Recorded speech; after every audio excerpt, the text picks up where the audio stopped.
The Northern 7 Years' War was the war between the Kingdom of Sweden and a coalition of Denmark, Norway, Lübeck and Poland, fought between 1563 and 1570. The war was motivated by the dissatisfaction of King Frederick II of Denmark with the dissolution of the Kalmar Union, and the will of King Eric XIV of Sweden to break Denmark's dominating position. The fighting continued until both armies had been exhausted, and many men died. The resulting Treaty of Stettin was a stalemate, with neither party gaining any new territory. Context: the Danish-ruled Nordic Kalmar Union lasted on and off from 1397 to 1523, until it finally collapsed following the continued Swedish resentment of Danish domination. A successful rebellion in 1471 led to Swedish victory at the Battle of Brunkeberg, which established a powerful anti-union movement under the leadership of the Bondsture nobles. In 1520, Christian II of Denmark reconquered Sweden and took a bloody revenge on the anti-union faction at the Stockholm bloodbath. More than 80 noble men and ladies, including leading citizens of Stockholm, were executed, but the result severely backfired on Christian II. The violence elicited strong reactions in Sweden for years to come, and the union was broken by the successful Swedish War of Liberation from 1521 to 1523. Christian II was condemned by the Pope, and he abdicated in 1523. The subsequent Danish kings Frederick I and Christian III turned their attention mainly on the Reformation in Denmark, Norway and Holstein, and the Counts' feud's civil war, and relations with Sweden were generally peaceful. In Sweden, the internal power vacuum, combined with the abdication of Christian II, provided the opportunity for Gustav Vasa to consolidate control of Sweden and claim the throne in June 1523. With the support of peasants and the Hanseatic towns of Lübeck and Danzig, under Vasa, the Kalmar Union was finally dissolved, and Sweden began establishing itself as a rival power of Denmark, Norway. Gustav Vasa's Sweden was in a weak position in 1523, as access to the North Sea was dominated by the Danish Sound Dunes and limited to a 20-kilometer stretch on the Kattegat in the vicinity of Alsborg fortress, where modern Gothenburg was later founded. Furthermore, Denmark controlled the Baltic, limiting Swedish movement there. Gustav Vasa took an action which did not bear immediate fruit in the Nordic 7 Years' War, but was to have a lasting impact on Sweden's fortune. He changed the military structure in Sweden. In 1544 he used the old Scandinavian concept of uppbåd to establish the first native standing army in Europe. The men served in standby, remaining at home in peacetime and being paid by tax concessions, but were required to assemble and drill. This system was later expanded as the Swedish allotment system. By 1560, when Gustav Vasa died, every 10 peasants were required to provide 1 soldier who must serve anywhere, domestic or foreigners, required by the king.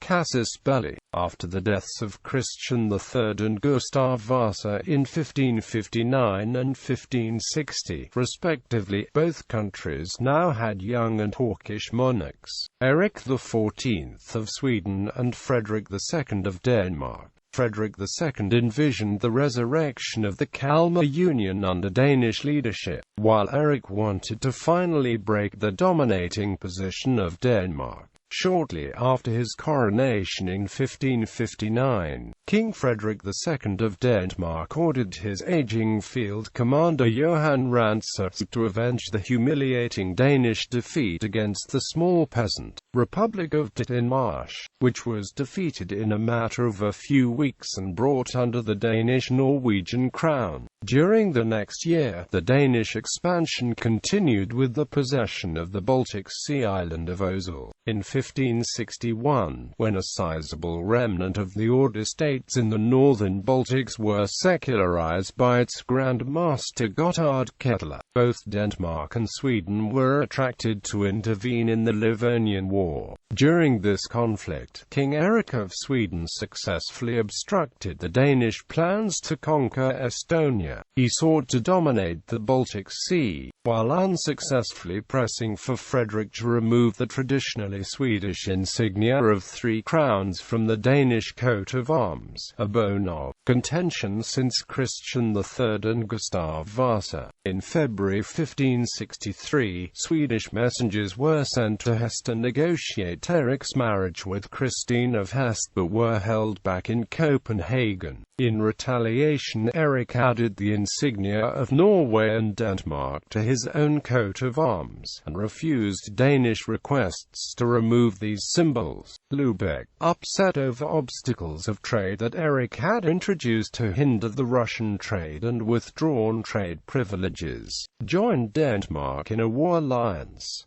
The Polish-Lithuanian Union also joined, desiring control of the Baltic trade. Skirmishes broke out in May 1563, before war was officially declared in August that year. War initial phase in May. The first movements of the war started. A Danish fleet under Jacob Brockenhuis sailed towards the Baltic. At Bornholm, on the 30th of May 1563, the Danish fleet fired on the Swedish navy under Jacob Bagge even though war had not officially been declared. A battle arose that ended with Danish defeat. German royal emissaries were sent to negotiate a peace, but at the meeting place of Rostock no Swedes appeared. On the 13th of August 1563, war was declared by emissaries from Denmark and Lübeck in Stockholm. The same month, Danish King Frederick II attacked Augsburg. At the beginning of the war, the Danes advanced from Halland with a 25,000-strong army of professional mercenaries and captured Sweden's gateway to the west, Augsburg fortress, after only 3 days of bombardment and a 6-hour assault on the 4th of September. This achieved the Danish aim of cutting off Sweden from the North Sea, blocking the all-important salt imports. Erik then attacked Halmstad without result. The Swedish counterattack was driven back by the professional Danish army. After the king's departure from his army, Charlie de Mornay stepped in as the commanding officer and was beaten by the Danish at Merd. At sea, a battle broke out near Åland on the 11th of September, whereafter the war took a pause. Campaigns south. On the 30th of May 1564, a battle broke out between the Swedish Navy and the Danish Lübeck Navy between Gotland and Åland. The Swedish Navy was under the command of Jacob Bagge, and the Danish Lübeck Navy was under the command of Herluf Troll. Bagge was captured and the largest warship of the Baltic, the Mars, sunk.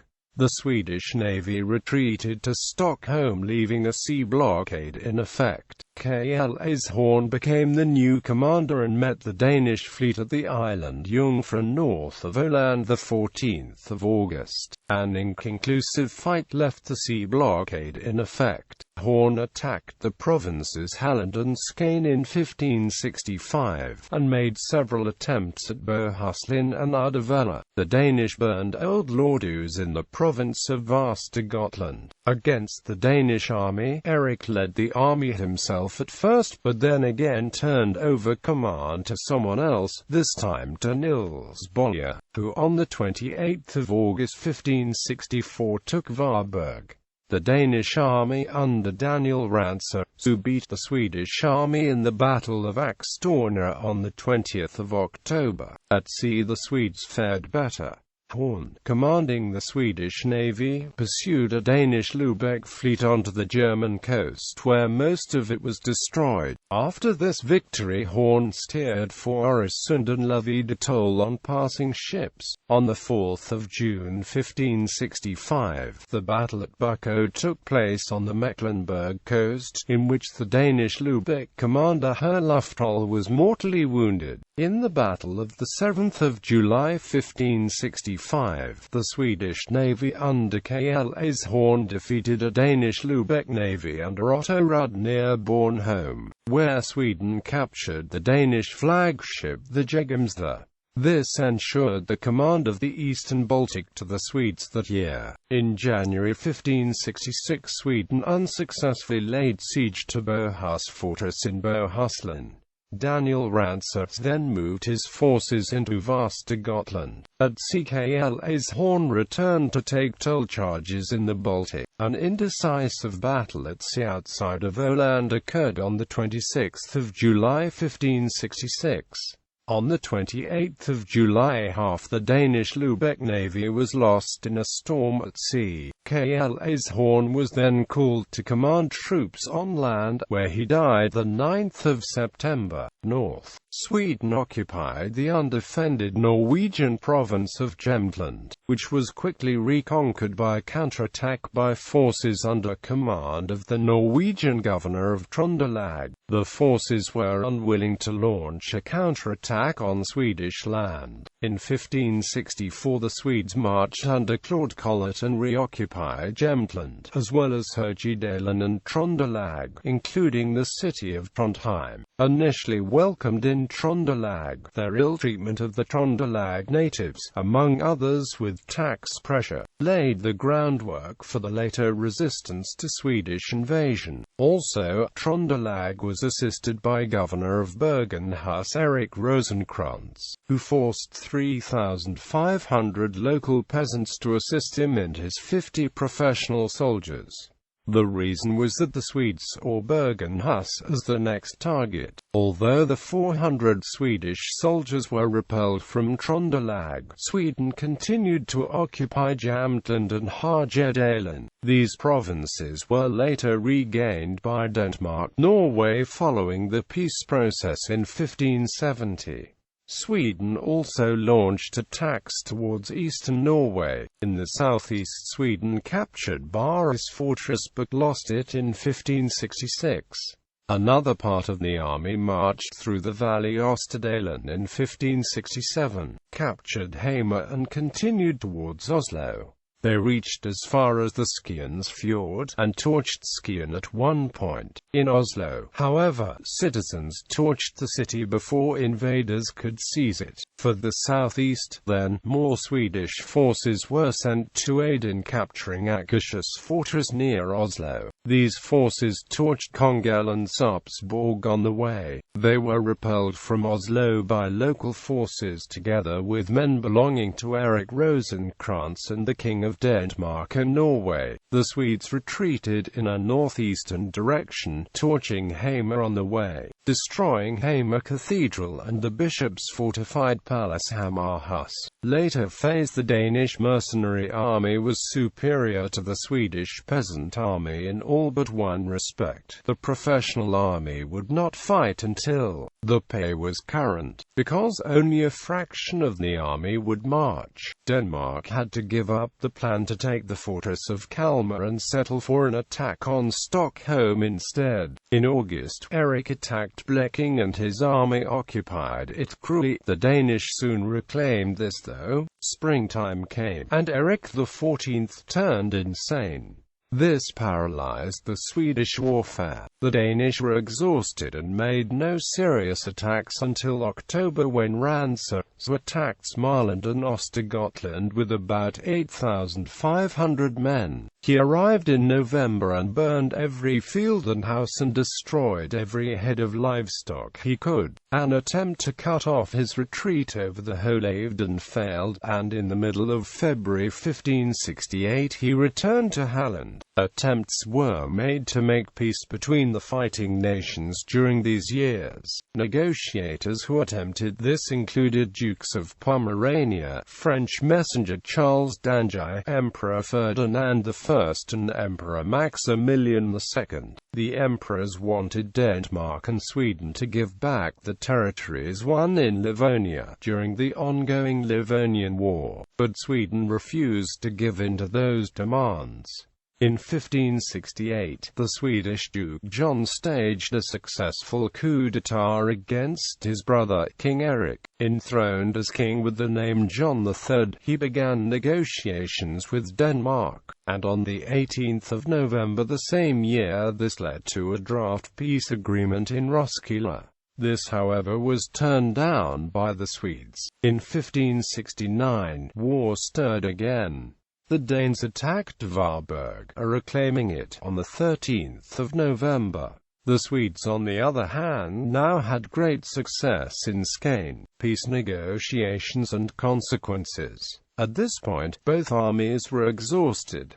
This led to further negotiations toward peace. In September 1570 a peace negotiations meeting began in Stettin and peace was finally reached on the 13th of December 1570 with the Treaty of Stettin. The Swedish king withdrew the claims to Norway, Skane, Halland, Blekinge and Gotland, while the Danes withdrew the claims to Sweden. The Baltic Sea was declared sovereign Danish.